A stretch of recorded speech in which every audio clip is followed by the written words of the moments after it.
Esse porta-aviões foi subtraído da região ao lado e posteriormente danificado pela Marinha Russa. No entanto, como a Rússia conseguiu consumir a maior parte da vida útil do porta-aviões? Durante a fase de design, o mais recente porta-aviões pesado soviético foi chamado de União Soviética. Em 1982, quando foi colocado em construção na Ucrânia soviética, foi nomeado Riga. Então, quando foi lançado em 1985, foi renomeado para Leonid Brezhnev. E quando passou por testes no mar em 1989, era conhecido como Tbilisi. Quando Tbilisi estava prestes a entrar em serviço, a Marinha Soviética não estava pronta para operar tal navio. Não havia grupos aéreos, forças-tarefa das quais Tbilisi faria parte, e nenhum grupo de controle de tráfego aéreo sem o qual Tbilisi não poderia funcionar. Mas o pior de tudo, não havia infraestrutura para sustentar tal navio, e spoiler alerta, tal infraestrutura ainda não existe. Até mesmo o primeiro comandante do porta-aviões, capitão Viktor Yarygin,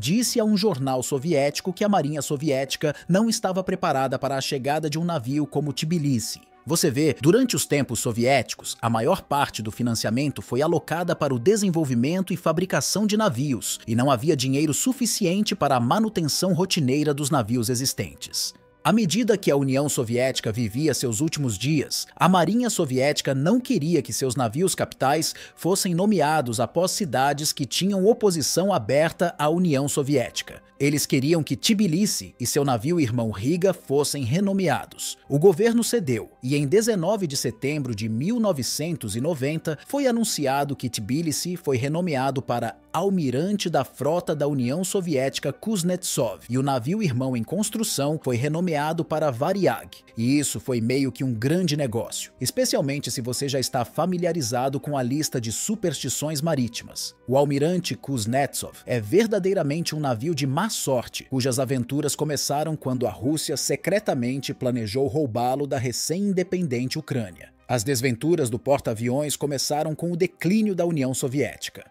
Em 24 de agosto de 1991, a região ao lado declarou independência da União Soviética. Imediatamente, as tensões com a Rússia começaram sobre o que fazer com a frota do Mar Negro, uma vez que a maioria dos oficiais era pró-Rússia. O presidente ucraniano, Leonid Kravchuk, proclamou que o almirante Kuznetsov é propriedade ucraniana e ordenou que o comandante do navio permanecesse atracado na Ucrânia. Mas o comandante, Viktor Yarygin, discordou. A seu ver, a Ucrânia ainda não existia como país, pois o referendo de independência ainda não havia sido realizado. Então, em 1º de dezembro de 1991, no mesmo dia em que 92% dos ucranianos estavam ocupados votando pela independência durante o referendo, o porta-aviões almirante Kuznetsov deixou o Mar Negro por ordens da Frota do Norte russa e seguiu para Murmansk. Um terço da tripulação do navio permaneceu a bordo, com o restante ficando na Ucrânia. Com a construção ainda incompleta, o almirante Kuznetsov viajou milhares de quilômetros longe do estaleiro naval e acabou em um porto que não tinha a infraestrutura adequada para abrigar um navio capital desse porte. Apesar de estar inacabado, em 20 de janeiro de 1991, o Kuznetsov foi comissionado como o navio almirante da Marinha Russa, mas não recebeu aeronaves até 2 anos depois, e não ficou totalmente operacional por mais 3 anos. A primeira implantação do porta-aviões começou em 1995 no Mar Mediterrâneo e durou 3 meses. Sua missão era exibir o novo navio almirante da Rússia e praticar operações durante condições favoráveis do clima do Mediterrâneo. O papel principal do porta-aviões era mais de projeção de status do que projeção de poder, já que o almirante Kuznetsov era mantido e sustentado para a aparência da Rússia como uma potência naval importante. Afinal, um porta-aviões com aeronaves de asa fixa é um tipo de navio capital que poucos países possuem. Mas o Kuznetsov é mais como uma Vila Potemkin, que, se você não está familiarizado, é uma construção cujo propósito é fornecer uma fachada externa a um país que está indo mal, para fazê-lo parecer que está se saindo melhor do que realmente está. Tipo Instagram, mas para países. Este porta-aviões não é a peça central de uma frota moderna. Ao contrário, atrás do Kuznetsov está uma marinha russa tentando desesperadamente manter a semelhança com a outrora grande, impressionante e de longo alcance marinha soviética. Enquanto por fora o Kuznetsov pode parecer poderoso, durante sua primeira implantação, 2.000 homens embarcados estavam racionando água, que estava disponível apenas por 20 minutos por dia, 10 minutos de manhã e 10 minutos à noite, porque os evaporadores do navio que destilam água do mar quebraram. Em um ponto, a Marinha dos Estados Unidos estava pronta para ajudar o navio almirante russo fornecendo água doce.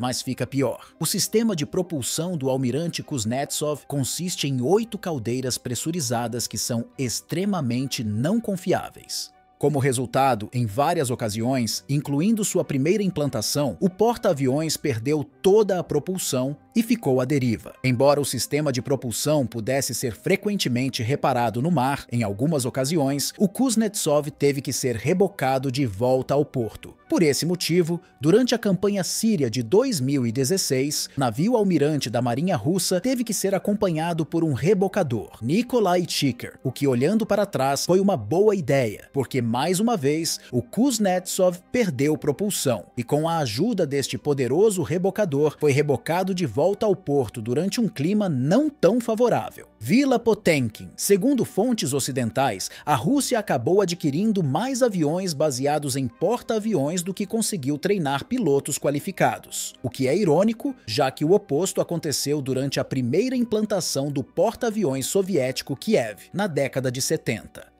Quando o primeiro porta-aviões soviético estava pronto para sua primeira implantação, apenas 6 aviões Yak-30 e 8 haviam sido produzidos e embarcados no navio. Portanto, para fazer com que o Kiev parecesse mais poderoso do que realmente era diante dos serviços de inteligência americanos, os soviéticos se envolveram em uma elaborada decepção. Os marinheiros repintavam os números da estrutura das aeronaves após cada voo, a fim de inflar o número de aeronaves Yak-38 que supostamente estavam armazenadas dentro dos hangares do porta-aviões. E você tem que dar a eles, porque a decepção deles funcionou. A mídia americana relatou que o porta-aviões Kiev havia embarcado pelo menos 60 aeronaves, enquanto na realidade eram apenas 6. Devemos esclarecer que o Kuznetsov não é um porta-aviões, pelo menos legalmente falando, ela não se identifica como um porta-aviões. Caso contrário, ficaria retida no Mar Negro. Isso porque, de acordo com a Convenção de Montreux, a passagem de porta-aviões com mais de 15.000 toneladas é proibida pelos estreitos turcos.